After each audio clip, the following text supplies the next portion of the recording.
Mac, that's how your name is spelled in Boston, we need some help with a character intro screen for a reality show called Zero to Hero. The concept is that the producers of the show take normal people, irradiate them, and see what happens.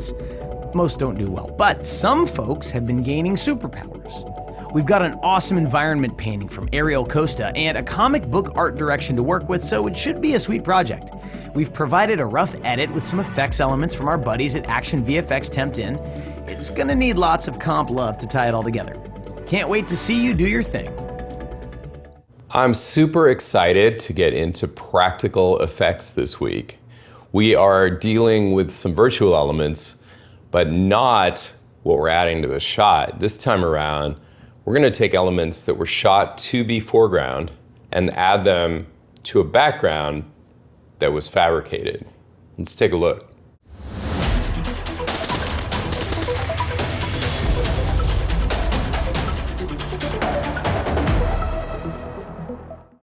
Believe it or not, what you're seeing here is not the final, but just the reference. What I like to do, by the way, with reference is stick it up in the corner. So I've got my reference here and the original plate below it, the soundtrack, which I'm going to go ahead and just turn off because we don't need to keep hearing it. And what I was saying about reference, I'm going to show you a little trick to put it up in the corner. I will press the A key with the layer selected, Shift P, and Shift S. And so now, watch, I'm going to go 0, tab, 0, tab, 0, tab, 0. And then, as I scale it down, it is constrained to the upper left corner. Bada bing, bada boom. And I can make it a guide layer. And that concludes this week's lesson. I hope that that was helpful. Okay, we'll keep going. We've got reference here that was called out that I have made into notes for the layer. So, ground cracks, a couple shots, a power-up, an explosion, and a title. Now, what the heck is this? Well, we need to look at some of the other elements. In my design folder, I have some type. It's going to identify this superhero, and a location. Now this, I would call it a work of art, but that would be redundant. But let's take a look at this. So we've got kind of a halftone screen. I think that's what that's called from the print world on here. And it is a layered element with some self-illuminated items in here. There's the moon back there. And we got a lot of different layers, and probably if we were to go into Photoshop, each of these then also probably contains its own if we need to get granular. The main thing that I want to point out, this was made square, and it was made that way to allow camera moves. However, the camera moves in this case, I'm going to say, are going to be zooms. The reason for that, as we learned way back in the first lesson of the course, is there's a big difference between zooming and any kind of dolly push type of move, which is perspective.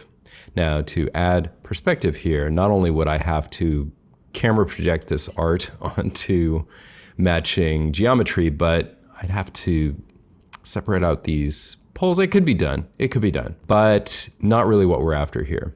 Just throwing it out there that you could look at this and decide you wanted to do that.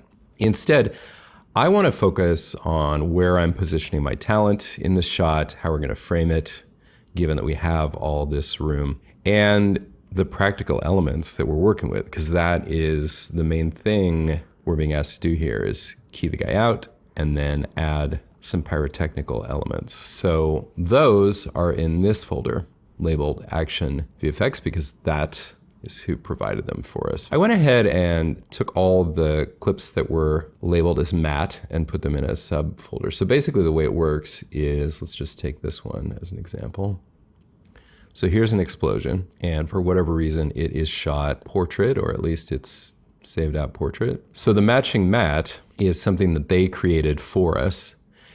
And this may or may not be usable. I'm mostly going to be showing you how to do without these, because sometimes you don't have them, and then when you do have them, they've got specific drawbacks, but we are going to make use of them. So let's just go back to looking at the regular layer.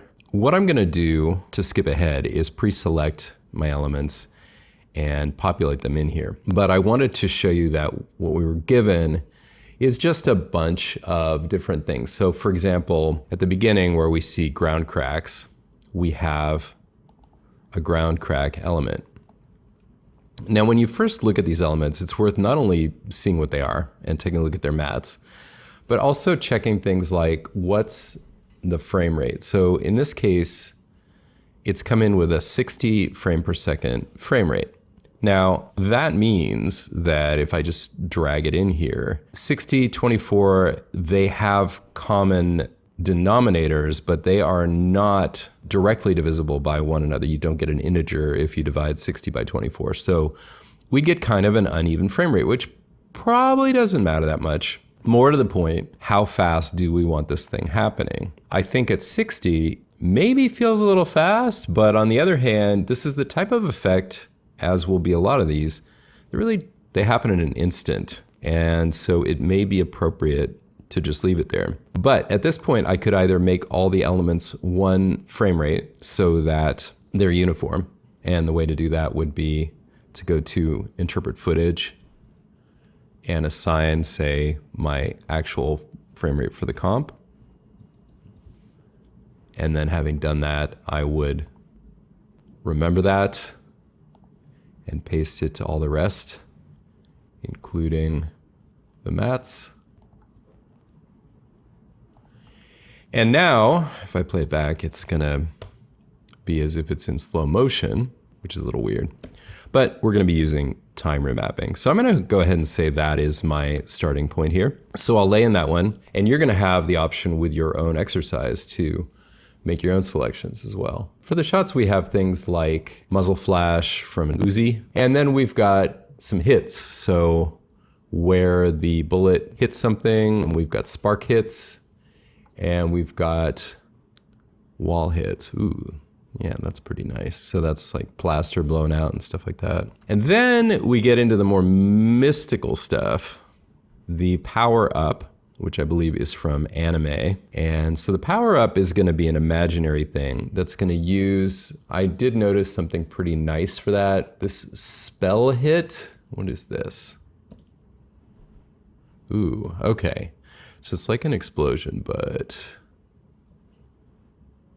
one with mystical powers. And then for the actual explosion, which I labeled explodes, we've got some propane explosions. And so this is Burning Man type stuff. And we've also got a fireball element.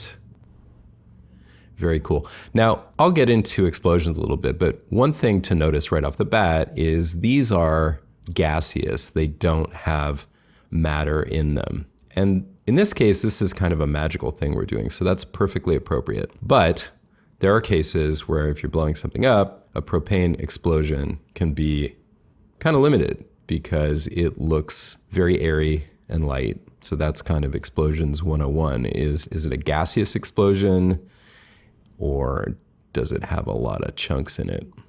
And you can always add chunks to gaseous and split the diff a bit.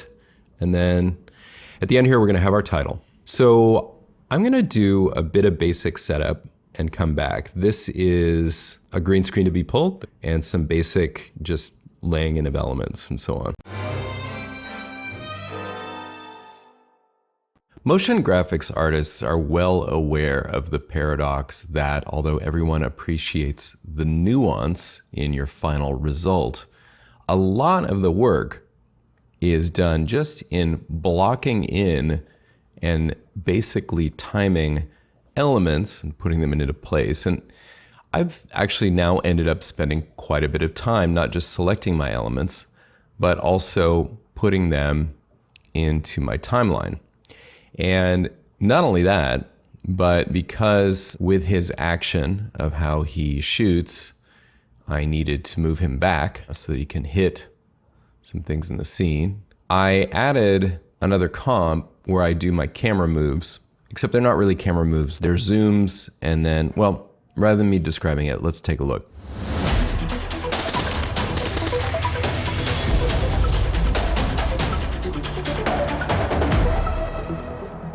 So what we have here is a zoom in, or rather zoom out, and then a zoom back in, and then we move to the right. And I'm calling these zooms again because there's no perspective shift. Technically there should be one when we do this move, but I'm considering this to be a stylized thing with the title coming in, and I'm not worrying about the fact that there should be parallax between him and that background. It's not really bothering me right now. Maybe later I'll change my mind. Oh, and I put my audio layer in here just so I'm going to be working in the assemble comp here. So this is basically my review and final comp as well. One thing, when we do these moves and the zooms, I do want there to be motion blur. And you notice I can't enable that here, even though I do have it enabled for the comp. Another thing I wanted to point out before I solve that problem is that I went ahead and made this comp HD, which is our final. But the assemble, I actually made 4K. I scaled it up from where I started with this footage. And that's basically just so that for all these zooms and everything, I'm never getting myself into trouble going over 100%. So with these basic scales, that's not happening. But if I want the motion blur, because I have collapse transformations enabled, I have to go in here and turn it on for all of these layers. So with them all selected, oops, except for that one, I can turn them all on.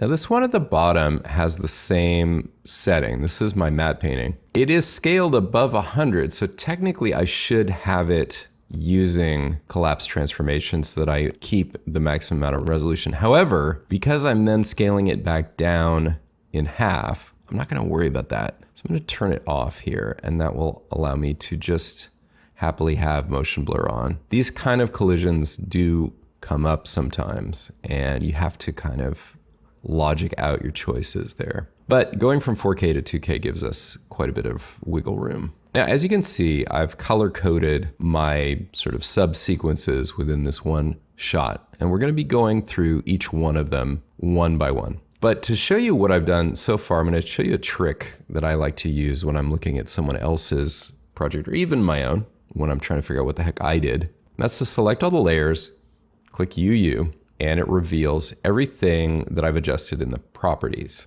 So looking this over, you can see that I have basically only adjusted transformations. Of course, I worked out the timing. I've done trims to get things timed so they're entering at the right time.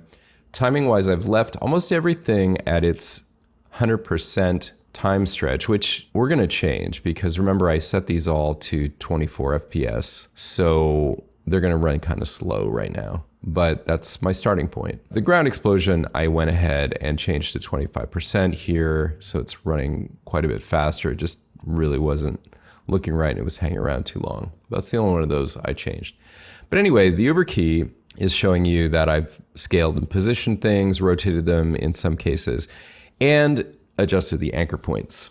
And the anchor points are carefully adjusted here as a time saver. And this is a can that people sometimes kick down the road and it costs you a lot of time. So for example, these hits over here, if I select one of these and reveal the settings, there's my anchor point. And what that means is if I rotate this element, it's going to rotate from where that is emanating from. So like it's got a source and that's where I put my anchor point. And I already put that into play with my muzzle flash, although I didn't animate it yet, so it's not following his finger. And you're seeing these as black squares because I haven't done anything to either matte or use blending modes or anything. We're going to get into that. At the end here, I did apply some blending modes.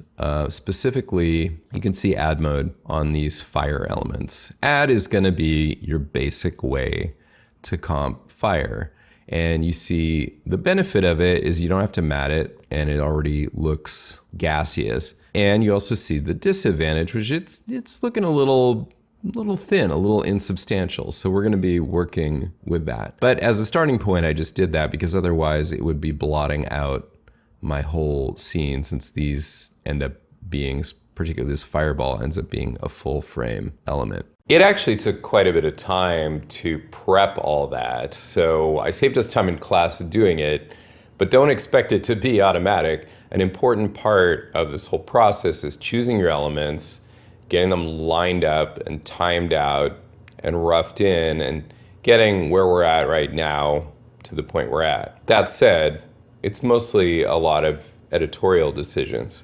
And as you saw, all of the adjustments I'm making at this point are very rudimentary. I also went ahead and keyed the footage ahead of time, and I just thought I'd give you a peek at that and what we're going to do with it.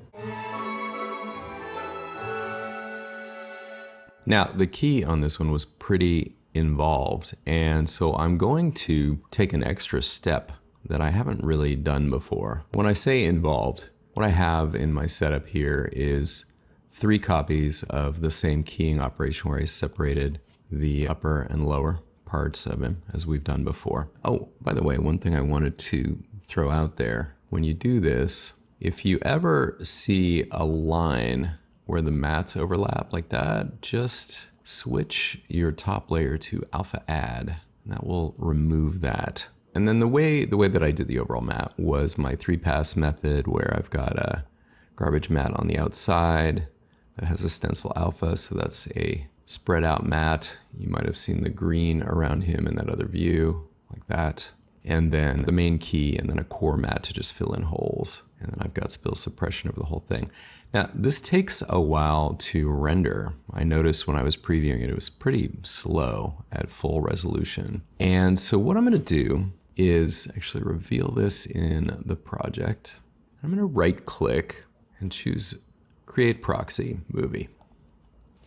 Now, the default settings on this are designed to let you make a dirty version. The render settings are at draft, low grade QuickTime, output, and so we're just going to change that. I'm going to change this to best. When I twirl down here under output module, see where it says set proxy down here? Let me spread this out a little bit more. That's what is going to make this thing come back in as a proxy. The thing is, I don't want this custom QuickTime format. I want TIFF sequence with alpha. And more than that, under format options, I want to make sure I've got LZW compression on. Now, if you don't have this preset, you can make it. So this is just RGB plus alpha with LZW compression. Why that? Well, PNG is also good for this, but basically this is a lossless way to save my matte and foreground, which also will run length encode all of the basically empty pixels. And so the file won't really be that big for being completely uncompressed, so it's a really good compromise. So now I have to save this somewhere. I've made a proxy folder. So to keep things organized, I'll just give it a name similar to the project so I know where it belongs. I'll call it FGGS key, green screen key. 4 digits is fine, so these hashes, if you've never rendered out an image sequence or just saying how it's going to be numbered, I can reduce it to 3. And now let's render, and I'm going to speed you through this.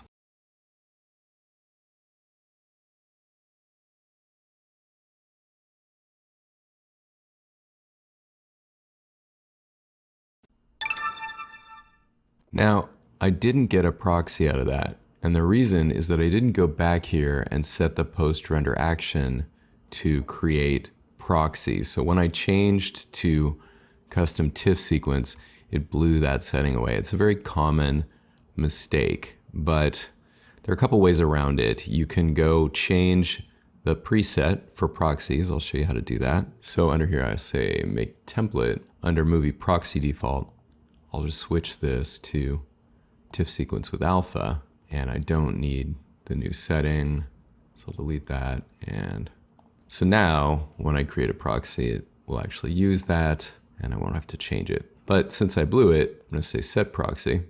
Just go where I was and open that TIFF sequence. Now here's one of those cases where you get an alpha channel question and you can always say guess. It's going to evaluate the threshold pixels for whether they have background in them, which these would. So I got that right. Now the red bar tells me that a proxy is enabled for this comp, which is great. And I won't see that bar in my main comp, which is where we want to do the rest of our work.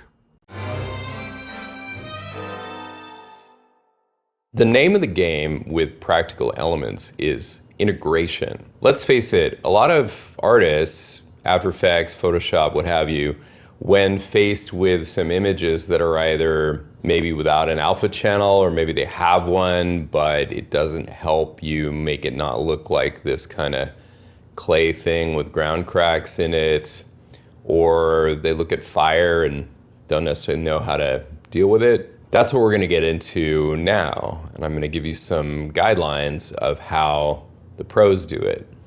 And these are really important to know because it's a great sign if you know how to do this stuff, and a pretty bad sign in visual effects if you don't know.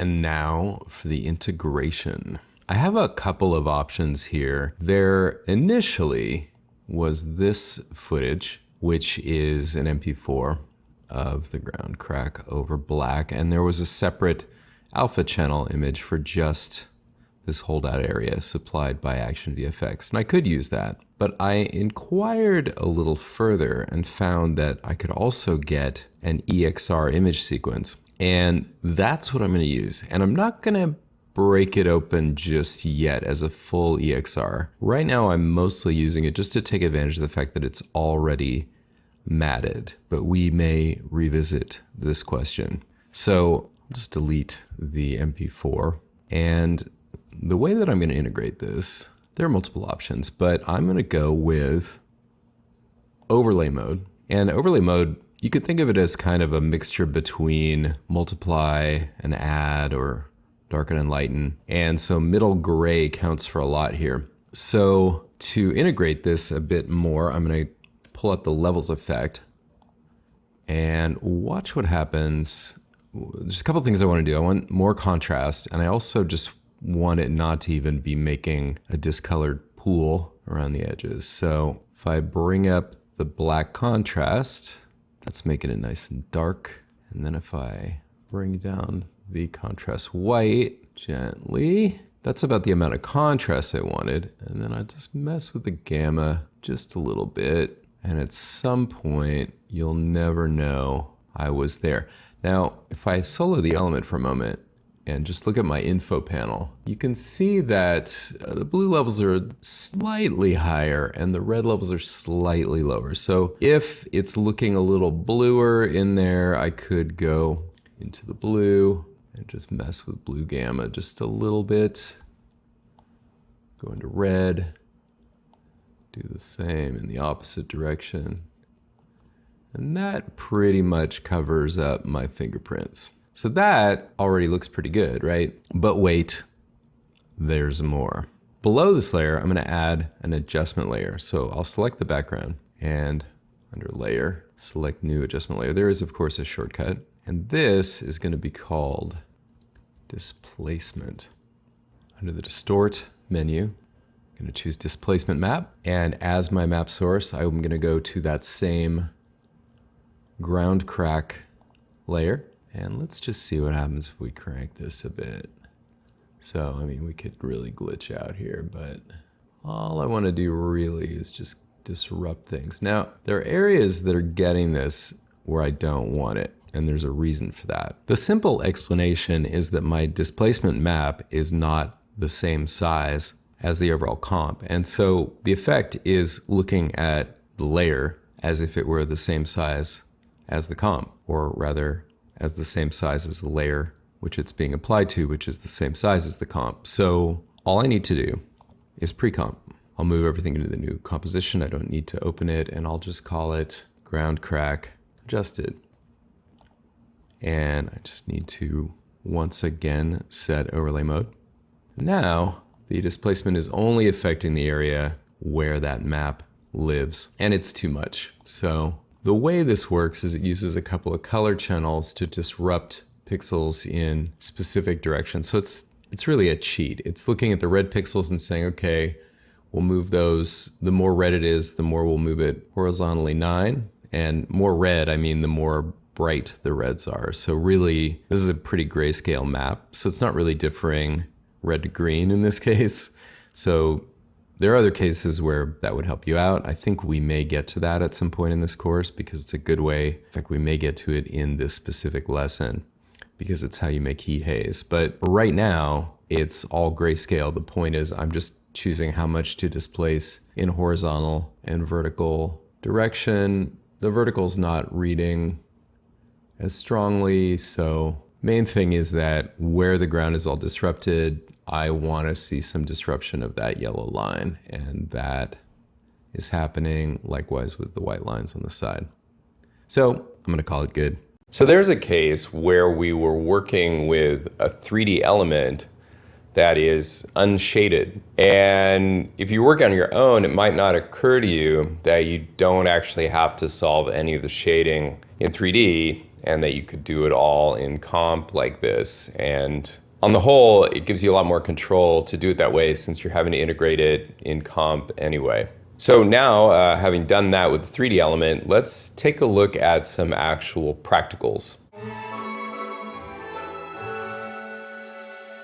Now on this frame, our challenge, at least initially, is clearly make the black go away from the foreground. And this is something you've no doubt run into before, and I'm sure you're aware there's more than one way to do it. I'm going to focus on a way you might not know about. So first of all, the muzzle flash. One thing I want to point out about muzzle flashes, you don't need to buy them. This is not actually that difficult a thing to paint. 3 different colors of orange, and then what we're going to do with it, with an element like a muzzle flash, the perfect thing to do is just add it. And now you can see there is a lot of color variant, but there's also quite a bit in the background, and nobody knows what it's supposed to look like. It only goes by for 1 frame. Any muzzle flash, by the way, should just be 1 frame. Therefore, you could paint this. So those are 2 tips already. Let me also add some keyframes here. Option P gives me a position keyframe, Option R for rotation, and let's go to the second hit right here. And I'll just switch to my pointer and move that into place. I think these both need to be angled up a little bit. Something like that. Muzzle flash done. Now, let's see about these bullet hits. So, in this case, add mode's not actually a very good choice. So, let's just try this one with add mode, strawman argument. So, not at all what we want. They're supposed to look like dust coming out of the wall. They're too big, but that's okay for now. So we're not going to use add. We are also not going to luma key, which you could do. But if you do that, you're bound to get fringing, and it's just gnarly. And you don't need to. What you can do instead is go over here to your effects and presets. And I'm going to type in molt. So let's forget about text and forget about image special effects. So just focus on these 2. Unmold is actually a free effect that I added. Red Giant is the developer of this. It's actually goes way back. It's a Knoll software plugin from the 90s that's been updated and has always been a freebie because it's so useful. But I don't even expect you to go to Red Giant software and download that, which you certainly can. However, I want to show you what it does. So I'll just double click, and there are no settings. All it did was remove the black and leave the color. And I'm free to adjust the color further and so on.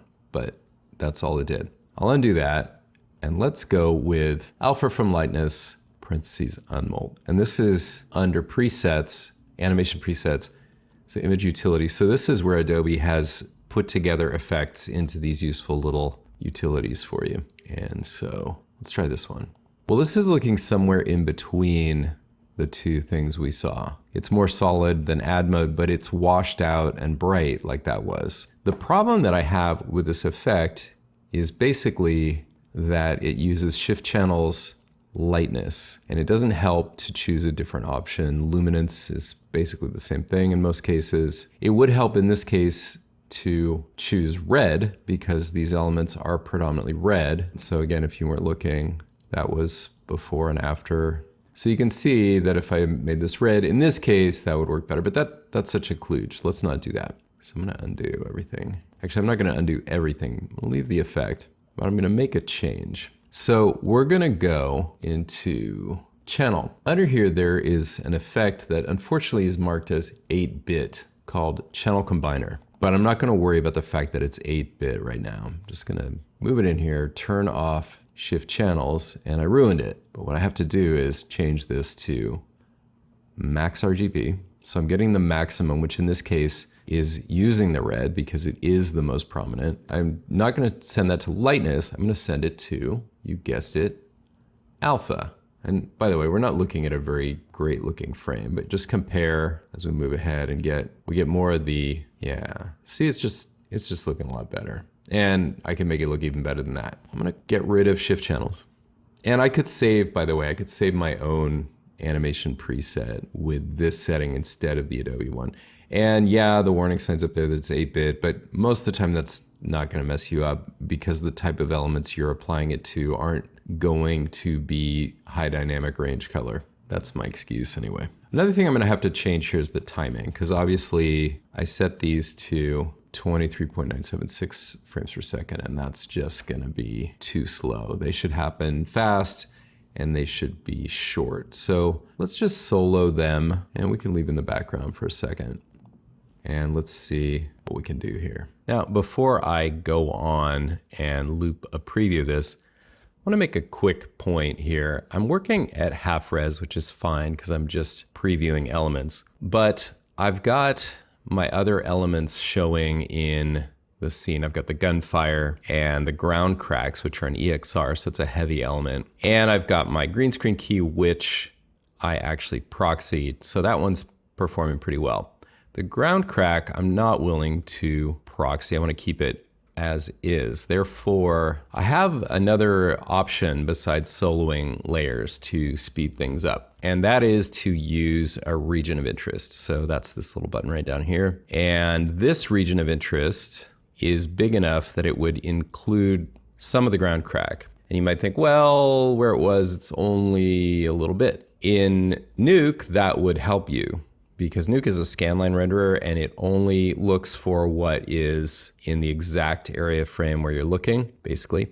But in After Effects, it doesn't really work like that. When you have part of an element showing, AE is going to still look at that whole element to render it. So if I'm suspicious that my ground crack is slowing things down, what I can do is make the ROI be way outside where that is. Now, will that work? Well, let's give it a try. Let me come back here. I'm also going to just start my animation right there. And I really only need every other frame. This is long-winded.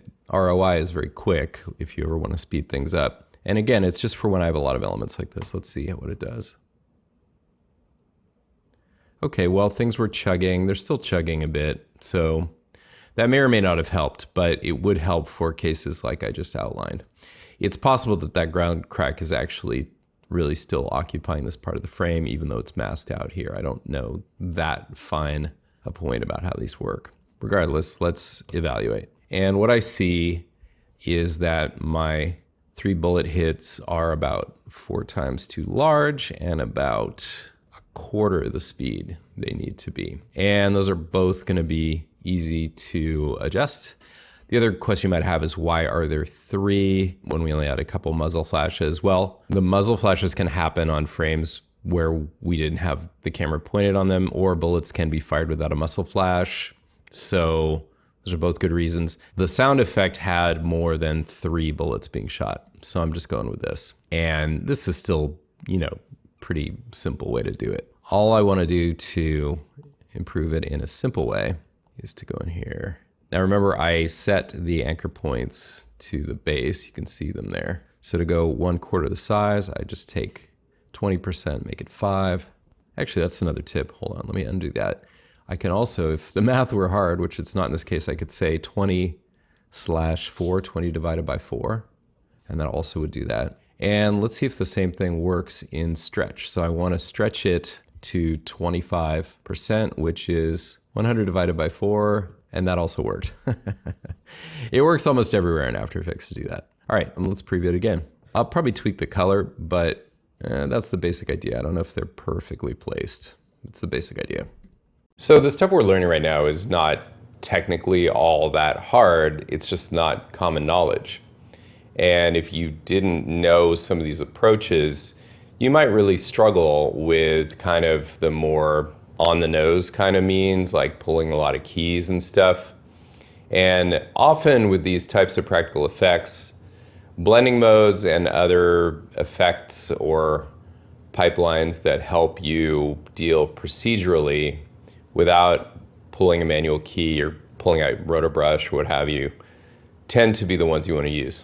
Once again, I skipped ahead just a little bit to get through some of the tedious setup. I want to update you now on what I did. A hue and saturation effect applied to these bullet hits gets them better integrated, but they're still popping. So I'm happy about that. I am going to take the somewhat radical, in motion graphics terms, step of pre-comping, just as I did with my green screen. I'm calling this an element, and I'm not going to pre-render it this time, but I'm going to just get rid of extra layer stacks in my timeline because I'm calling it done. So we'll call this shots 1, and that's all good other than the fact that I want it to still be green. And also, I've lost my blending mode, so we need to enable this toggle right here, and now transformations are collapsed. And my work area is now set to the next shot, and I've done some work on this one. So I got my add modes happening for the muzzle flash as well as up here, which is where we're going to focus. And then what I've done is gone in, because we're going to be shooting out the light. So you can see the first spark goes off the top here, and I may decide much later, in fact I think I'm probably going to decide a little sooner, that that needs to be a little more visible. Probably it should be bright orange perhaps, but what I really want to focus on right now is this transition that's going to knock out this light, including the back pane of glass, really both panes of glass, but since you hardly see one in the front, I'm just going to say all the glass gets shattered in the same direction as this muzzle flash. So this is going the opposite direction of those bullet hits in the wall. This is sparks traveling the same direction as the bullet. So what I have done here, in order to see it, we've got to look at my poles layer. So I added this poles layer. In fact, I made it purple to match the background because it is actually part of the background. I just brought it forward in order to composite it with the scene. Let's open it up. And again, I've highlighted the layer in question. And then you can see the timing of what I did over here. So within the Photoshop comp, there were 4 layers, 3 of which I have animated to participate here. So the main light, the glow, and that pane of glass, which is now masked out, are all changing as a result. Simple enough. So now we need some shattering glass. And I've got a glass shatter layer. Not very precise, really just matching the right edge. Good enough. And when I show you what I'm doing, at first you're going to think this was the wrong way to set it up, but there is some method to this madness. I'm going to use the shatter effect, or as I like to call it, Shatner. And what the heck just happened? Well, if you're not familiar with this effect, this is going to look a little confusing. Let me solo this. So what's happening is there is shattering happening in the area of that ball in the middle. And then what you see is this elaborate grid. And this is designed for a much larger layer. So what we're going to do is make adjustments to this. We want fewer repetitions, maybe more like 5. We don't want this brick pattern. Let me zoom in a little bit more so you can see it. Let's go full res too. There we go. So instead of the default bricks, we're going to go with triangles for shards of glass. To make the magic happen here, I'm going to be adjusting the force, but the first question is why the simulation is already partly done. And that's because it's not acknowledging where I trimmed the layer. It wants to start at the beginning of the comp. And there you can see the shattering happening. But what I alluded to earlier is it's confined to the area of just this layer. So I could have masked off a bigger layer, but instead what I'm going to do is use the grow bounds utility. Just stick this up at the top, and I can make it as big as I like. In fact, I can make it into the thousands. And now those particles are going to fall outside the original layer. Magic.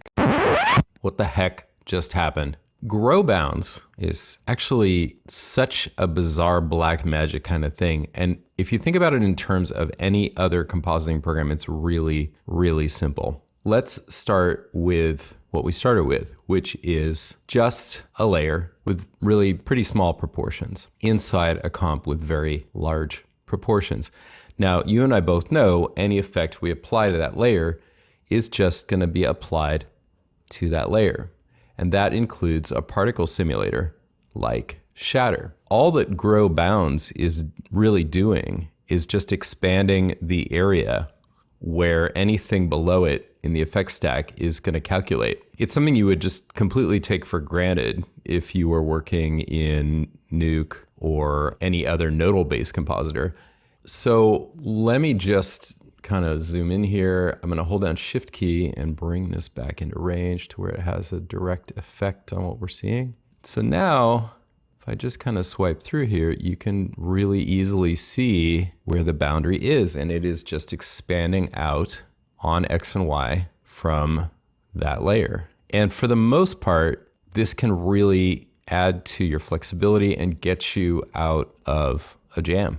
And so in this case, my alternative would have been to instead make the solid the entire size of the frame, or at least big enough to cover the area where I want the glass to shatter. But I didn't do it that way because I wanted to be really specific about where the shatter starts without using a mask and so on.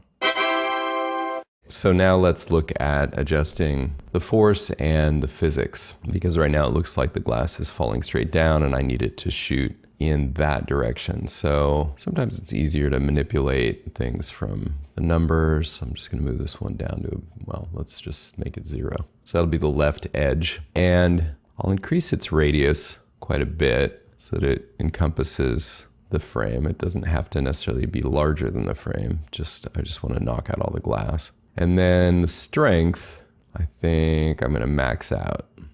And for now, I'm just working with it at the beginning of the comp. There we go. All right, well, that's good, but it's flying off in all directions with no gravity. So let's add a little more gravity. So the gravity was too strong when the force was weaker, but now more like that, I think. I'm going to let it roll and then check the framing and timing. So it's still too slow, and I've gone with the max amount of force. And the triangles are getting really weird when they get farther away. Well, one thing I discovered is I have a way to control that, because by lowering Grow Bounds back down to closer to the layer size, I can restrict these things to just that area up there, and no one will be the wiser. These shards are just going to kind of go out of sight and out of mind. So I'm going to use the left square bracket to move this up. And that, rather than trimming the layer, even though visually you can't see any difference, actually allows the thing to start here. However, to speed it up, I'm going to pre-comp. So call this glass shatter speed, because that's the reason that I made the pre-comp. And I'll go ahead and open it. But first thing is here, let's make it, let's say, a stretch factor of 50. See if that's good enough. Yeah, still could be a bit more violent than that even. Go with 25 or even 10. Let's see what 10 does. All right, 10 might be a little too much. You can't even see it, but about 20. Yeah, now obviously these are currently wireframes. So make this one yellow and then go back here, and you can change this. The default is wireframe to make it render faster. We can go with rendered glass, and I could make it a little bluish right here, but I could do that later if even need be. I'll unsolo it and let's see how it looks. So that's more or less what I was after. There is kind of a cutoff there. Let me just mess with it a little bit more. Just give it a little more room. And then I do think it needs some tint. I'm going to use that exact effect. Get the white from this kind of bluish white right here, and then we'll turn this a bit blue. In fact, let me just get this from the environment.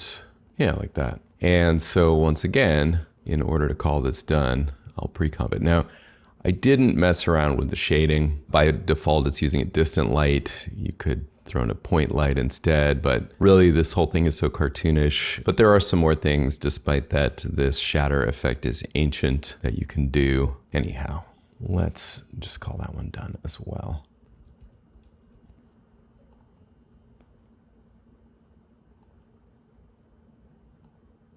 Once again there, we have integrated a 3D element rather than a practical.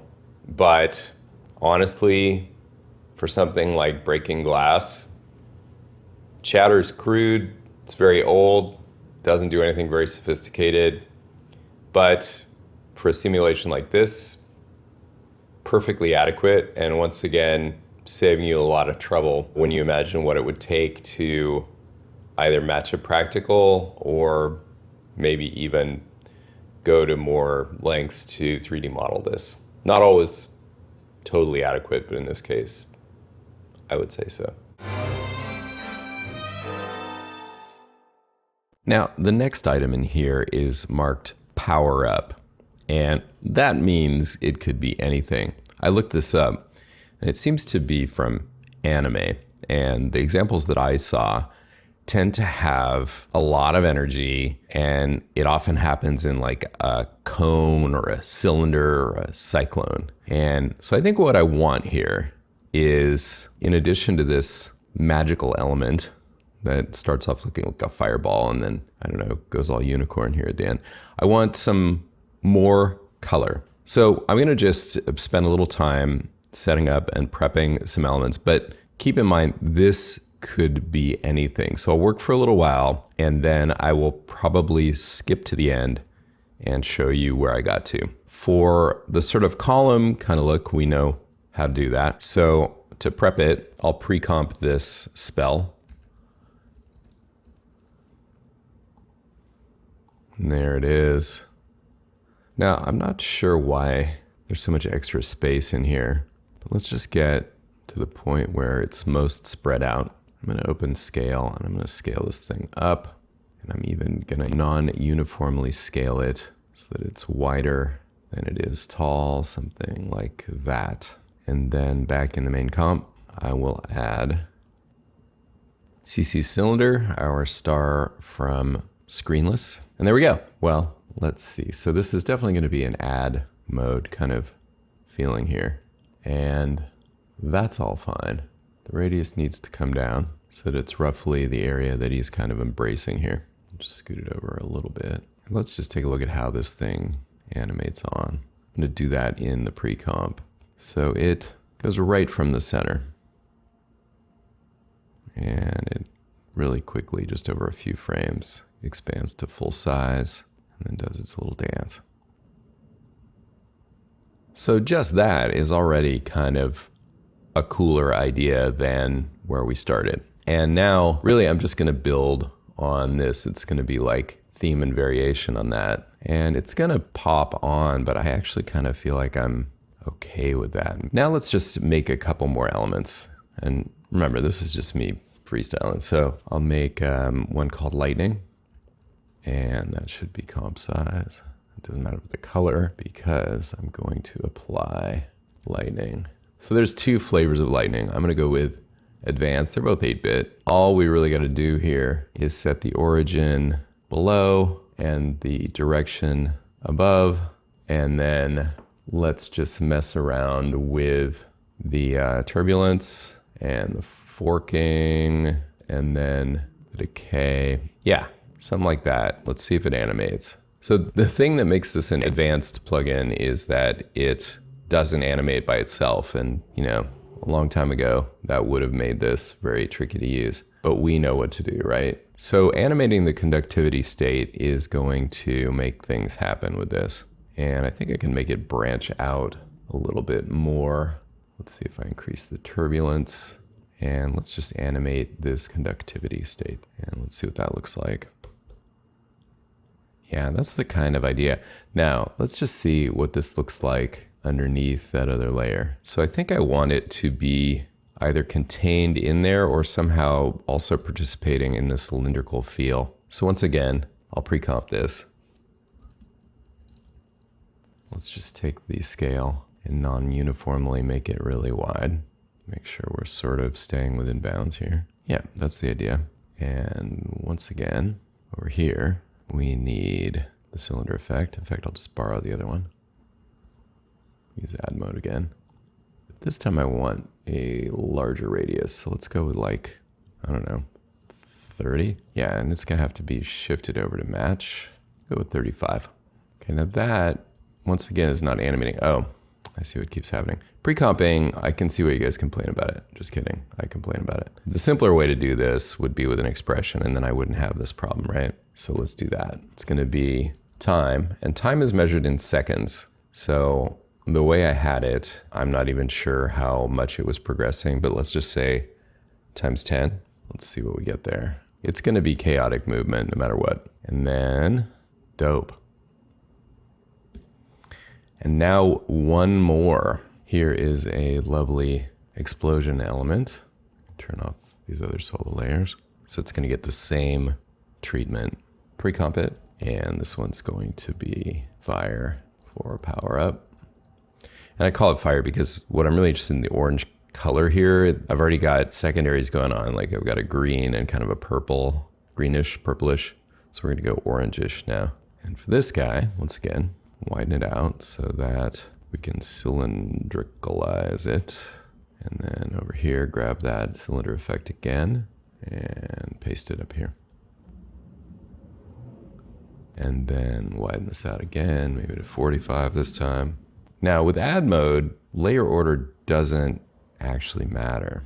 So it's really a competition for which one is the brightest in any given channel as far as what comes through in here. You can barely see my talent back there. Let me pre-roll a little bit and just see what we've got.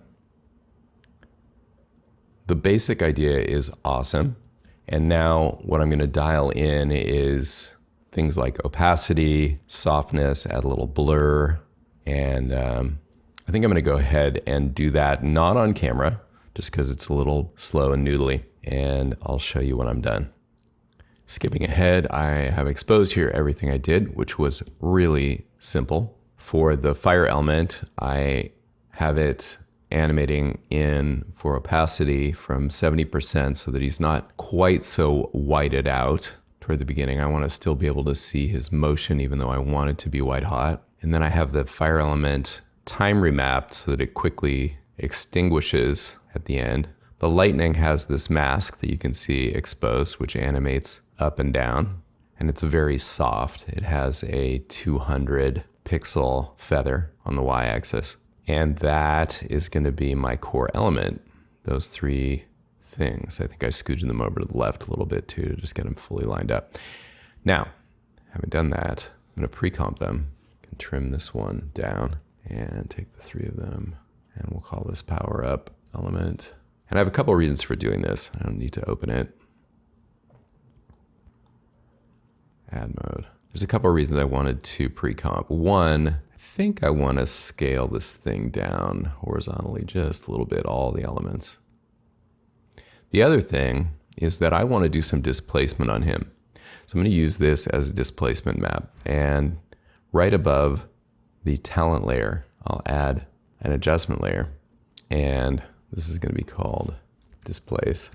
We're going to just trim it so that it's the same length as the displacement layer right above it. And to that layer, I apply distort displacement map. And I alluded to that I was maybe going to do this. So I will choose it in this menu, power up element, and let's just turn that layer off so we can see what's happening.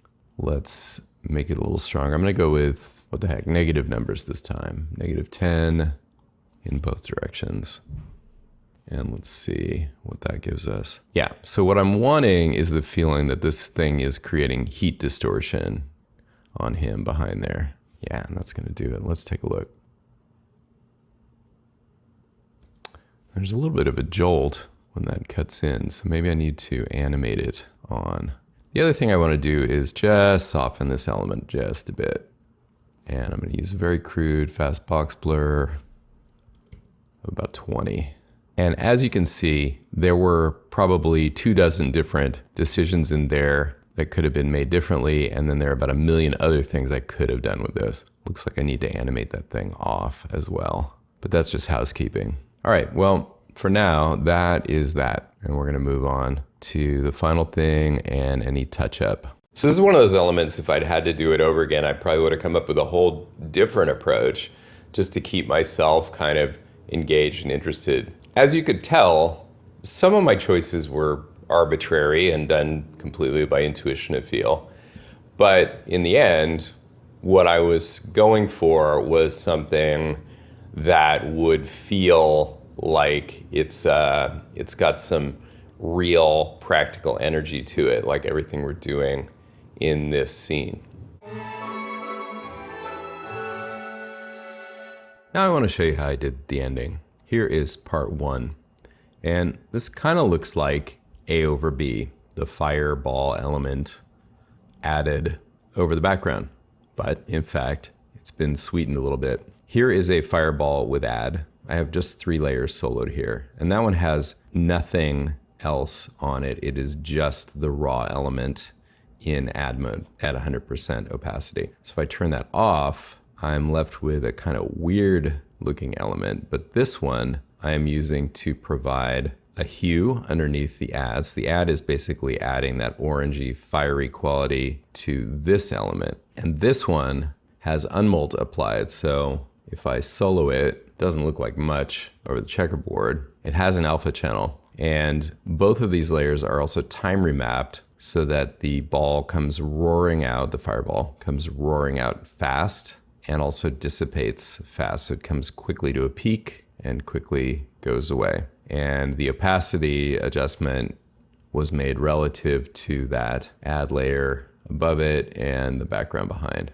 So it was all kind of tuned. I was just kind of feeling like without that layer behind, I'll show you, it just looks orange and thin. And so by using a layer with unmult, I get to thicken up the fire, and unmult doesn't give me matte edges, and I'm not relying just on the unmult layer. So kind of getting the best of both worlds here. Often I would go with just the 100% opacity add mode fire element, but in this case it's looking too gaseous, and yet I want to see the scene behind.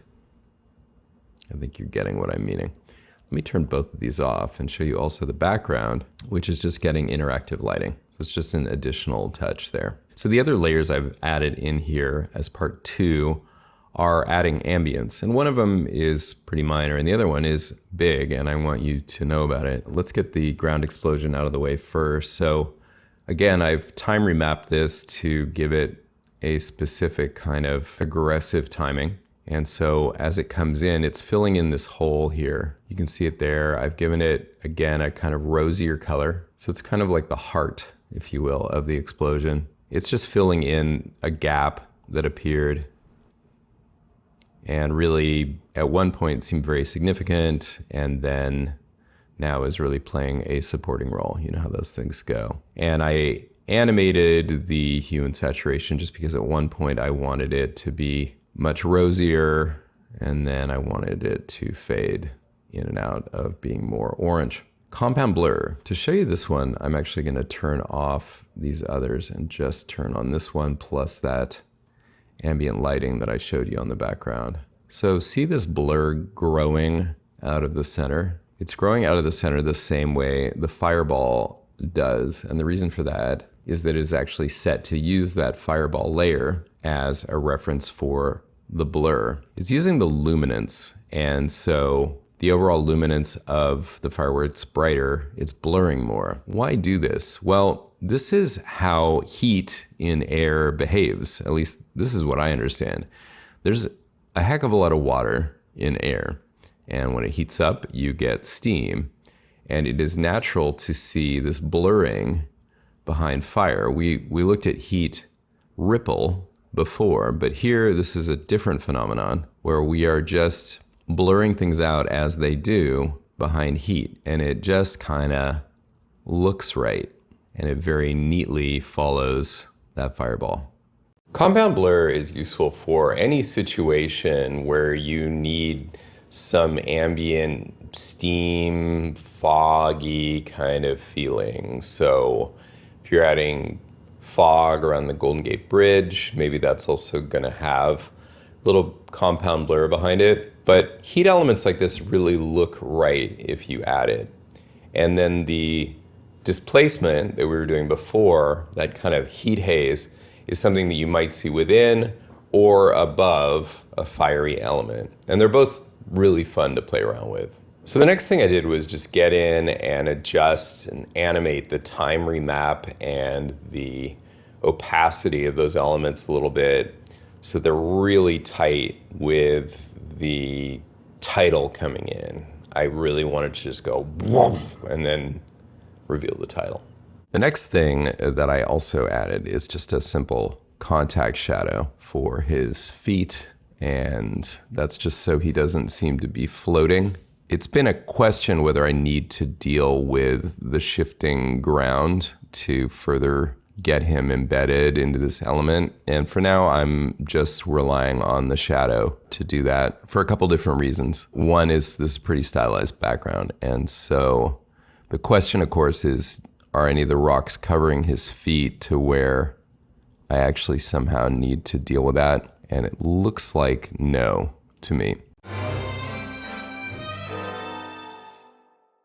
Now, looking at the final shot, there's a problem, which you can clearly see here.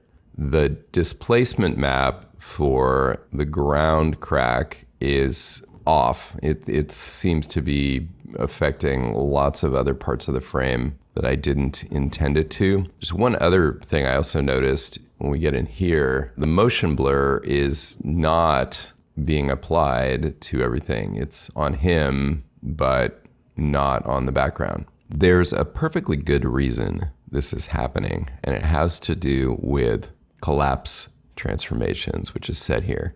So if I turn that off, boom, motion blur's there, and that problem with the displacement map is gone. So you might think, great, let's just turn that off. But if you remember, the reason we turned it on was because of this gap that we had on the matte painting. So you might be thinking, can't we just pick and choose? Can't I have collapse transformations for the background, but not the displacement layer? And can't I get all the motion blur just kind of happening? To answer that question, I'm going to show the other scary thing. I've already shown expressions, which scares a lot of people, and timer mapping, which scares some people. But the very scariest thing you can open in After Effects is this view, the flowchart. You may never have seen this, and it kind of surprises me that we haven't actually looked at this yet. So under the hood, After Effects is actually a nodal compositing app, but its nodal view doesn't let you really do much. So when we collapse transformations, what we're saying is that all of these elements are going to be passed through, and you can't pick and choose some of them because this entire stack is just being passed through to the layer where we have collapse transformations on. And the specific issue, we don't need to keep looking at that, although if you really wanted to get freaky, let's keep opening it up.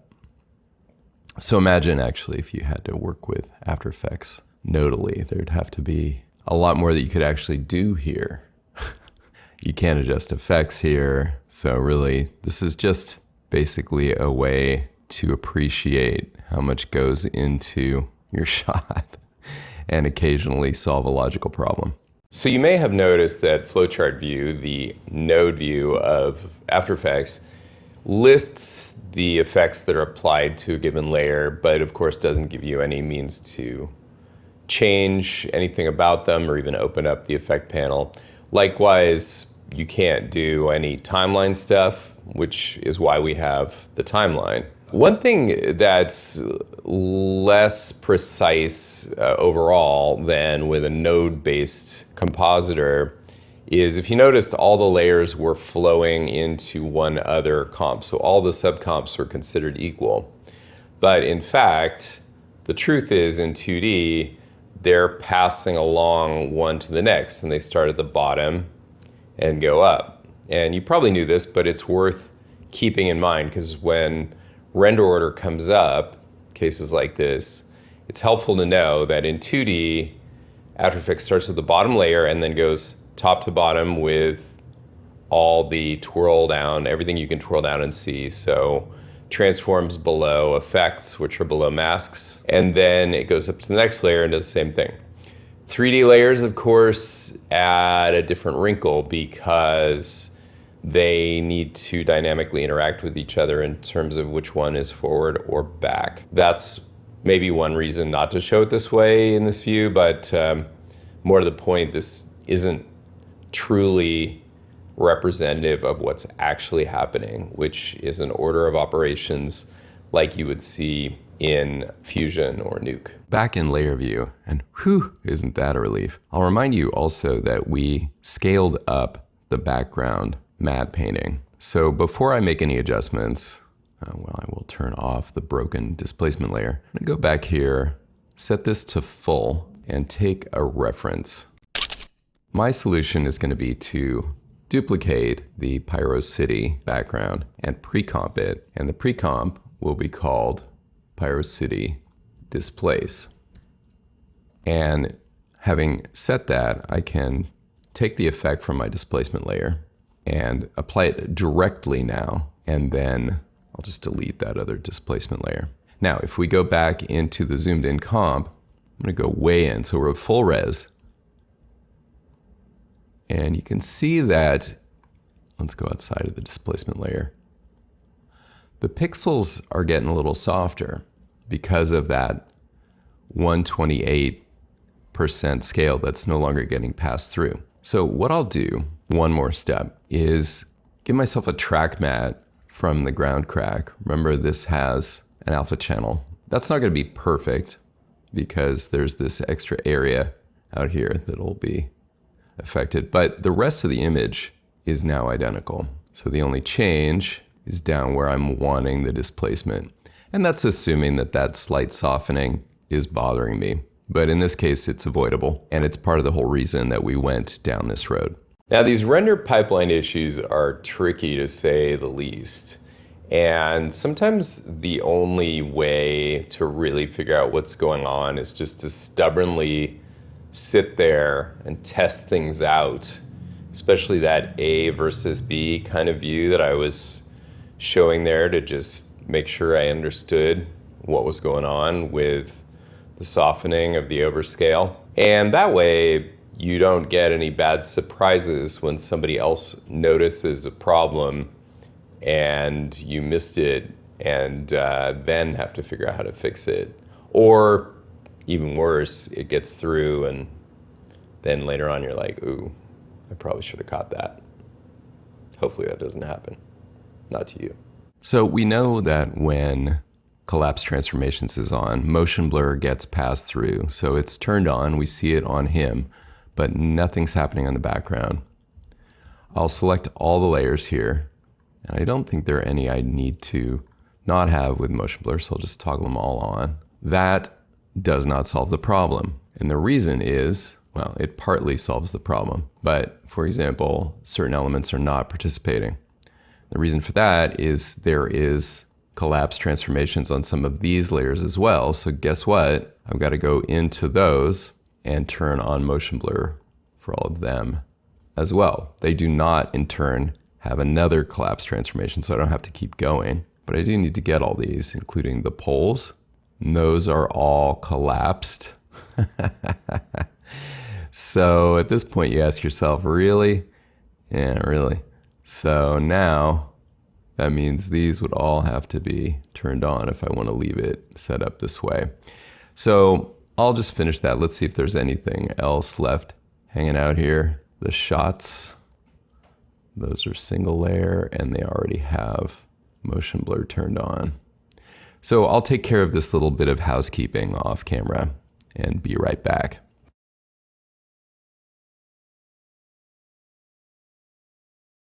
Once again, I could have turned off collapse transformations for each of those layers if I was feeling lazy about it, but they would have gotten a little bit softer because that whole comp is parented to the one that's getting scaled up to 128% before it's getting scaled down 50%.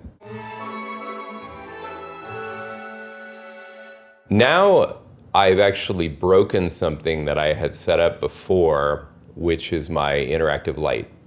So I'm going to do it again, and this time I'm actually going to show you what I'm doing because a couple interesting things came up with it. I can use an adjustment layer for this. I know we just ran into a problem with adjustment layers, but this time I'm doing a color correction. I'll call it interactive light.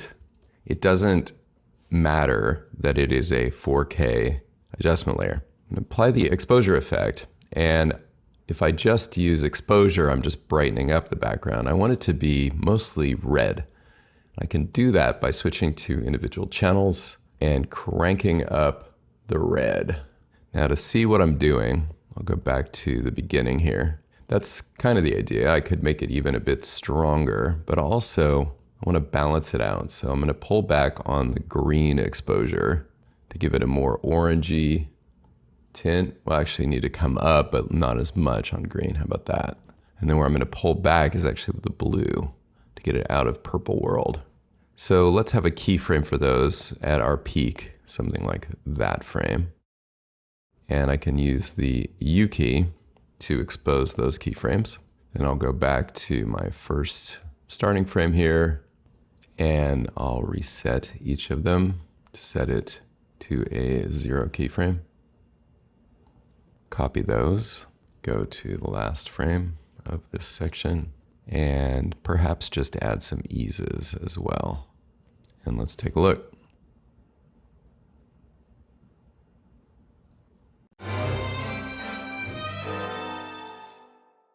So I haven't ever really worked on my Steve Jobs imitation, but that's going to do it for now. But we have one more thing. The final kiss of love is a dust element to go with ground crack, because it just doesn't look right without it. So it's a 4K dust element, trim it right there, and find my starting point. So it's blacking out the frame. The solution that I'll use for this is the Null Unmult free plugin that I installed. I showed you the alternative. And where is his landing? It's right about there. Oh, and it should be right in front of him.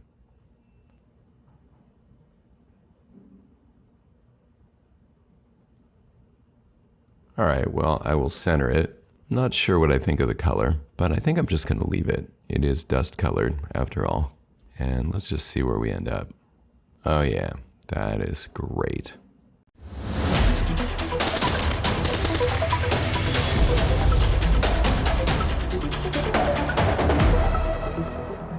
So visual effects, like motion graphics, is truly the art of the good enough. Is this done?